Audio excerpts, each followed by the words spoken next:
नमस्कार विद्यार्थियों, आप सभी लोगों का स्वागत है हमारे यूट्यूब चैनल स्वास्तिक कॉमर्स क्लासेस में।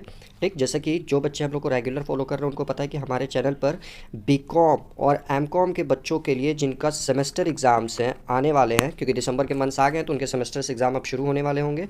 तो बीकॉम और एमकॉम के बच्चे जिनका सेमेस्टर एग्ज़ाम CBCS पैटर्न से credit based choice system pattern से एग्ज़ाम होगा, NEP के हिसाब से, न्यू एजुकेशन पॉलिसी के हिसाब से, चाहे वो भारत के किसी भी यूनिवर्सिटी से हो, सबके लिए रेलेवेंट है। यानी कि आप भारत के किसी भी यूनिवर्सिटी से पढ़ रहे हैं और आपके बीकॉम या एमकॉम के सेमेस्टर एग्जाम्स हैं, ठीक, तो आप सभी लोगों के लिए बहुत ही ज़्यादा बेनिफिशियल क्लासेस हैं। तो उसी से संबंधित देखिए, आज हम लोग business ethics and CSR corporative social responsibility, corporate social responsibility के मोस्ट इंपॉर्टेंट MCQs पर, याद रखिएगा, MCQs पर चर्चा करेंगे। क्लियर? तो चलिए देर ना करते हुए आज हम लोग अपनी क्लासेस शुरू करते हैं। बिजनेस एथिक्स एंड CSR की MCQ के मोस्ट इंपॉर्टेंट क्वेश्चन की सीरीज, इसकी सारी PDF देखिए आप लोगों को हमारे टेलीग्राम चैनल स्वास्तिक 0421 पे मिलेगी, तो इसीलिए टेलीग्राम चैनल जरूर ज्वाइन करें। लिंक आपको नीचे डिस्क्रिप्शन बॉक्स में भी मिल जाएगा। और चैनल को प्लीज़ अभी तक सब्सक्राइब नहीं किया, सो प्लीज़ चैनल को जरूर सब्सक्राइब कर लें और बेल आइकन जरूर हिट कर लें, क्योंकि डेली अब हमारे चैनल पर इसी तरह आप लोगों को इंपॉर्टेंट MCQs की क्वेश्चंस मिलते रहेंगे। ठीक, तो चलिए अब हम लोग अपनी क्लासेस को प्रारंभ करते हैं।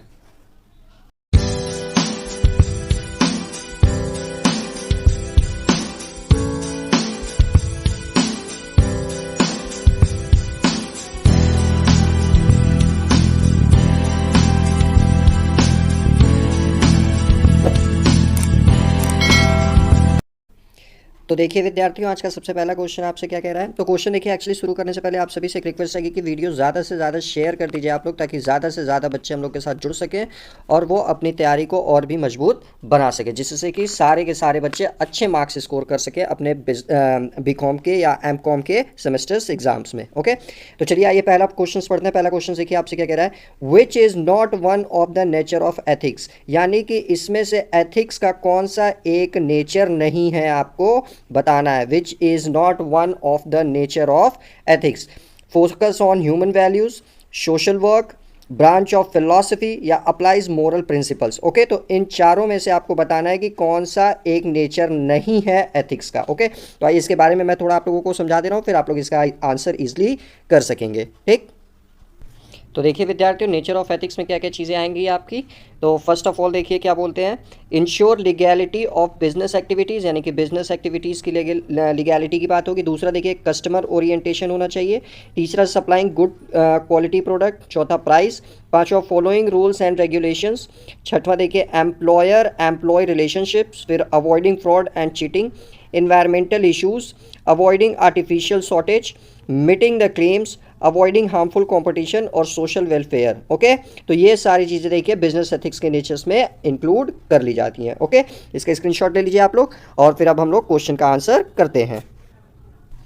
तो चलिए जल्दी से आप बताइए पहले क्वेश्चन का आंसर क्या होगा। Which is not one of the nature of ethics, तो इसका आंसर देखिए बन जाएगा B, सोशल वर्क नहीं आता है। याद रखिएगा, social work is not the nature of ethics. Social welfare आपका नेचर होता है, सोशल वर्क नहीं। क्लियर?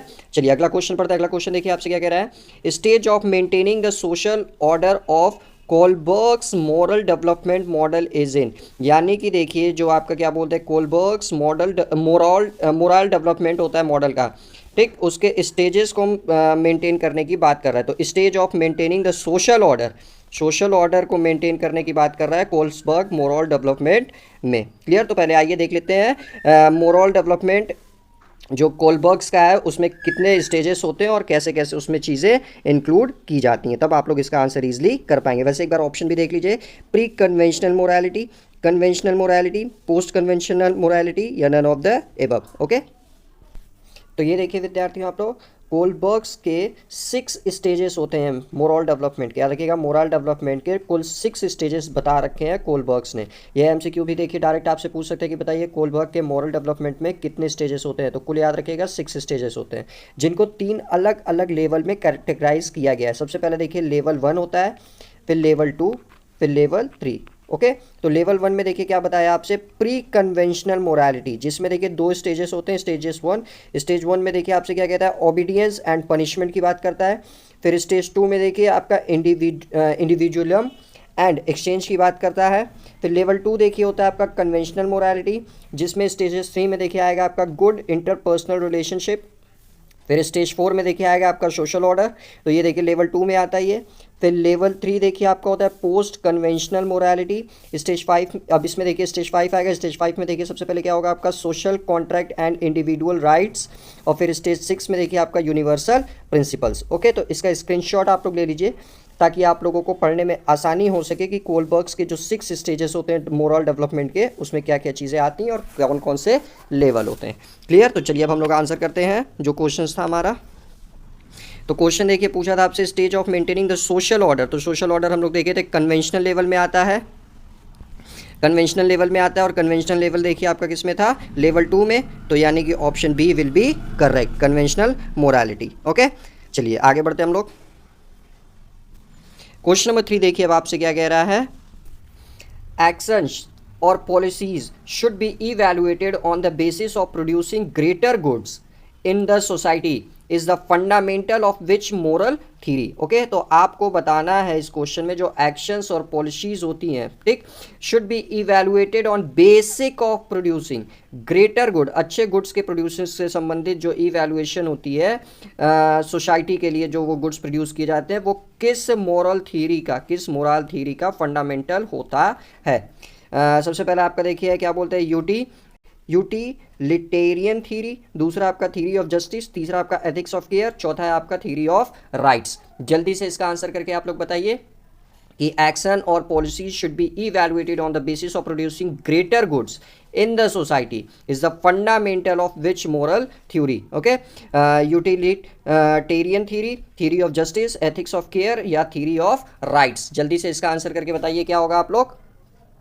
आंसर आप लोग देखिए कमेंट बॉक्स में करते चले जाइएगा, तो जल्दी से इसका आंसर बताइए क्या होगा। तो इसका आंसर देखिए बनेगा option A, utilitarian theory. Okay, question number 4 की तरफ देखिए बढ़ते हैं। क्वेश्चन नंबर 4 देखिए अब आपसे क्या कह रहा है, set of ideas that constitute one's goal expectations and action is known as, यानी कि विचारों का वह समूह जो किसी के लक्ष्यों, गोल्स, लक्ष्यों, एक्सपेक्टेशन यानी कि अपेक्षाओं और एक्शंस यानी कि क्रियाओं का निर्माण करता है, वह किसके रूप में जाना जाता है, ये आपसे क्वेश्चन कर रहा है। Set of ideas that constitute one's goals expectations and action is known as values, belief, ideology या मोरल्स। जल्दी से इसका आंसर करके बताइए आप लोग कि विचारों का वह समूह जो किसी के लक्ष्यों, अपेक्षाओं और कार्यों का निर्माण करता है, वह किसके रूप में जाना जाता है। Set of ideas that constitute one's goals expectations and action is known as what, values, beliefs, ideology या मोरल। जल्दी से इसका आंसर करके आप लोग बताइए क्या इसका आंसर बनेगा। जल्दी से आंसर करिए बच्चों, आप लोग बताइए जल्दी जल्दी कि set of ideas that constitute one's goals expectations and action is known as, तो याद रखिएगा इसका आंसर बनेगा आइडियोलॉजी। ओके, यानी कि विचारों का समूह जो किसी के लक्ष्यों, अपेक्षाओं और कार्यों का निर्माण करता है, वो आइडियोलॉजी के रूप में जाना जाता है। क्लियर? और ये इसकी पीडीएफ देखिए सारी की सारी आप लोगों को हमारे टेलीग्राम चैनल स्वास्तिक 0421 पर मिल जाएगी। इसको आप लोग टेलीग्राम पे सर्च करेंगे तो आप लोगों को हमारा चैनल मिल जाएगा, नहीं तो डिस्क्रिप्शन बॉक्स में भी चैनल का लिंक दिया हुआ है, वहाँ से जाकर आप लोग हमारा टेलीग्राम चैनल ज्वाइन कर सकते हैं। वहीं पे आपको सारी की सारी पीडीएफ मिल जाएगी। और वीडियो फिर से बोलूँगा, ज़्यादा से ज़्यादा आप लोग शेयर कर दीजिए ताकि ज़्यादा से ज़्यादा बच्चे हम लोग के साथ जुड़कर अपने एग्जाम में अच्छा मार्क्स स्कोर कर सके। ठीक, तो चलिए नेक्स्ट क्वेश्चन की तरफ बढ़ते हैं अब हम लोग। क्वेश्चन नंबर 5 देखिए विद्यार्थियों, आप लोगों से क्या कह रहा है, theory of moral development was developed bye, यानी कि मोरल थ्योरी जो डेवलप की गई है वह किसके द्वारा की गई है, ये आपको बताना है कि theory of moral development was developed by. Okay, Piaget, Bentham, Jeremy and Lawrence Kohlberg's या लॉरेंस कोलबर्ग्स एंड पिगेट। जल्दी से इसका आंसर करके आप लोग बताइए कि जो थ्योरी ऑफ मोरल डेवलपमेंट की गई है वह किसके द्वारा डेवलप की गई है। Piaget, Bentham, Jeremy and Lawrence Kohlberg's या लॉरेंस कोलबर्ग्स एंड पिगेट। तो इसका आंसर देखिए बनेगा आपका Lawrence Kohlberg's and Piaget. Okay, याद रखिएगा Lawrence Kohlberg's and Piaget was the developer of theory of moral development. Okay, next question की तरफ बढ़ते हैं हम लोग। क्वेश्चन नंबर 6 देखिए क्या कह रहा है अब आपसे, एथिक्स क्या होता है। Clear? Moral plus reasoning, moral plus values, values plus beliefs, या वैल्यूज प्लस फिलोसफी? जल्दी से इसका आंसर कमेंट में करके आप लोग बताइए कि इसका आंसर क्या होगा। Ethics is what? एथिक्स क्या होता है? Moral plus reasoning, moral plus values, values plus beliefs, या वैल्यूज प्लस फिलोसफी? जल्दी से इसका आंसर करिए आप लोग। क्वेश्चन 6 का आंसर करते चले जाइए आप लोग कि एथिक्स क्या होता है। Moral plus reasoning, moral plus values, values plus belief, या वैल्यूज प्लस फिलॉसफी? तो इसका आंसर देखिए बनेगा, जो एथिक्स होता है वो होता है आपका मोरल प्लस वैल्यूज, जिसमें मोरल्स भी होते हैं और वैल्यूज भी होती है, वही आपका क्या होता है? एथिक्स होता है। क्लियर? चलिए नेक्स्ट क्वेश्चन की तरफ हम लोग बढ़ते हैं। नेक्स्ट क्वेश्चन देखिए अब आपसे क्या कह रहा है ना। क्वेश्चन नंबर 7 ध्यान से पढ़िएगा, देखिए क्या कह रहा है आपसे।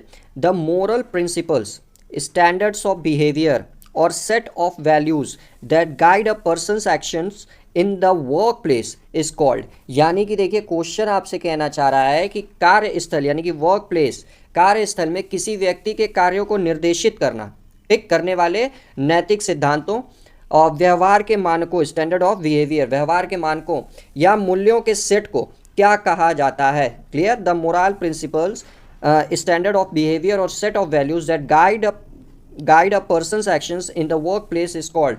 कार्यस्थल में किसी व्यक्ति के कार्यों को निर्देशित करने वाले नैतिक सिद्धांतों, व्यवहार के मानकों या मूल्यों के सेट को क्या कहा जाता है? Office place ethics, factory places ethics, behavioural ethics, या वर्क प्लेस एथिक्स? जल्दी से इसका आंसर करके आप लोग बताइए। क्वेश्चन आप लोग अच्छे से समझ गए होंगे। तो इस क्वेश्चन का आंसर देखिए क्वेश्चन में ही छिपा हुआ है। कुछ कुछ क्वेश्चंस के आंसर ऐसे होते हैं ना जिनको अगर क्वेश्चंस आप लोग ध्यान से पढ़ रहे हैं तो ईजिली आंसर कर लेंगे, क्योंकि ऐसे क्वेश्चंस का आंसर क्वेश्चंस में ही छिपा होता है। तो फिर से एक बार आप लोग क्वेश्चन पढ़िए और इसलिए इसका आंसर करने की कोशिश करिए। The moral principles, standards of behaviour और set of values that guide a person's action in the workplace, workplace याद रखिए, यही देखिए की पॉइंट है, workplace is called what? तो वर्क प्लेस एथिक्स इसको कहा जाता है। ओके, देखिए ऐसे क्वेश्चंस होते हैं ना, क्वेश्चंस आप लोग ध्यान से पढ़ेंगे तो आप लोग को आंसर क्वेश्चंस में ही दिख जाएगा। तो इसीलिए क्वेश्चंस को पूरा प्रॉपरली एकदम बारीकी से अच्छे से समझकर पढ़ा करिए, फिर आप लोग इजीली इसका आंसर कर लेंगे। क्लियर? चलिए नेक्स्ट क्वेश्चन की तरफ। तो क्वेश्चन नंबर 8 देखिए विद्यार्थियों, आपसे क्या कह रहा है। If you believe in making decision for the good of most people you can be described as following which school of thought?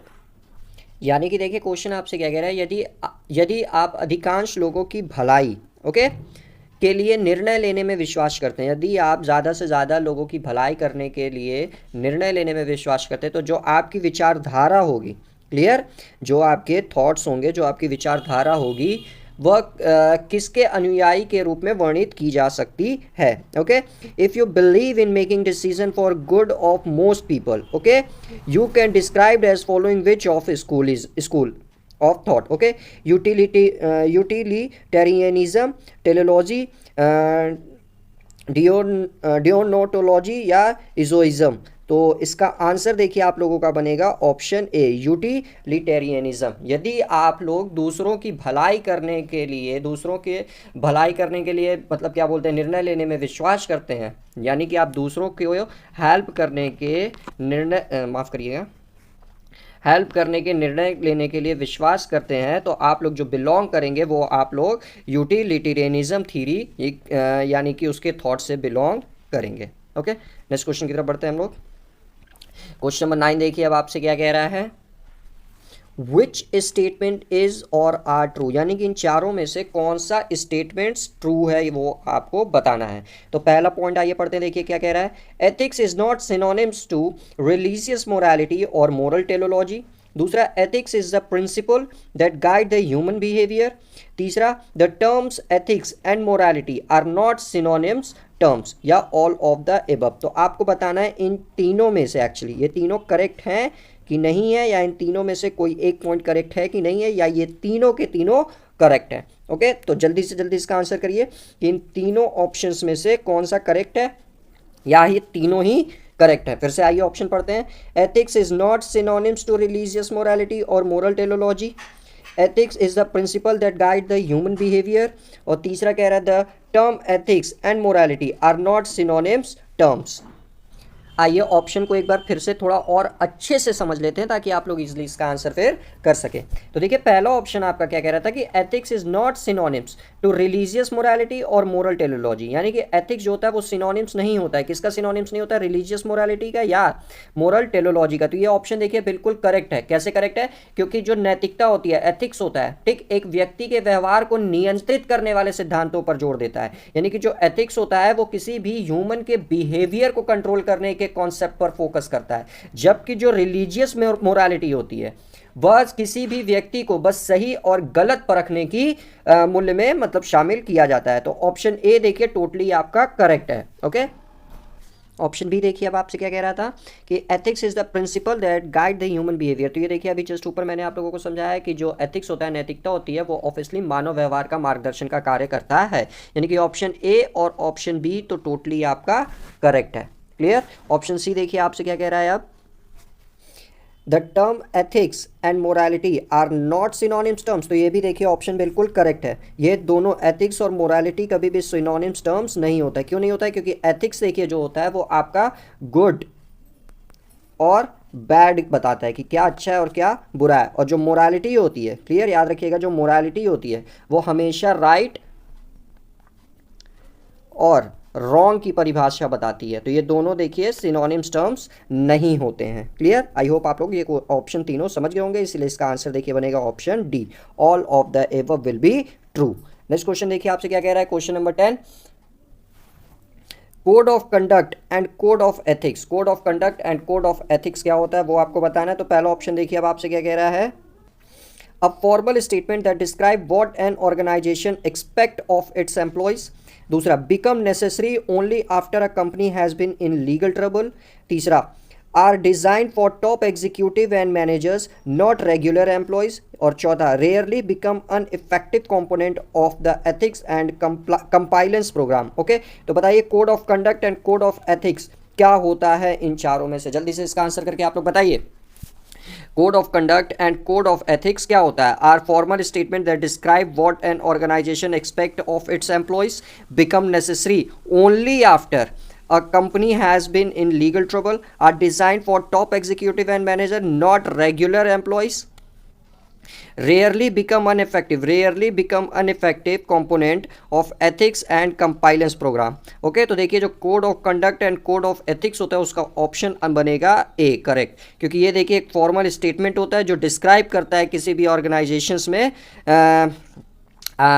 उसके एम्प्लॉयज़ के बारे में। ओके, तो conduct and code of ethics are formal statement that described what an organization expect of its employ. यानी कि जो code of conducts और code of ethics होता है ये आपका यह एक फॉर्मल स्टेटमेंट होता है जो डिस्क्राइब करता है कि जो एक ऑर्गेनाइजेशन होती है वो अपने एम्प्लॉय से क्या एक्सपेक्ट कर रही है। क्लियर? तो देखिए ये हमारे आज के टॉप 10 MCQs थे। ओके, अब हमारी क्लासेस नेक्स्ट क्लास में होगी, तो इसकी पीडीएफ के लिए देखिए आप लोग हमारा टेलीग्राम चैनल जरूर ज्वाइन करें। टेलीग्राम चैनल देखिए हमारा है स्वास्तिक 0421, इसको आप लोग सर्च करेंगे टेलीग्राम पे तो आपको मिल जाएगा, नहीं तो डिस्क्रिप्शन बॉक्स में भी लिंक अवेलेबल है, वहाँ से जाकर आप लोग इसकी पीडीएफ डाउनलोड कर सकते हैं टेलीग्राम चैनल ज्वाइन करके। और वीडियो को देखिए ज़्यादा से ज़्यादा शेयर करिए ताकि ज़्यादा से ज़्यादा बच्चे हम लोग के साथ जुड़कर अपनी तैयारी को और भी मजबूत बना सके।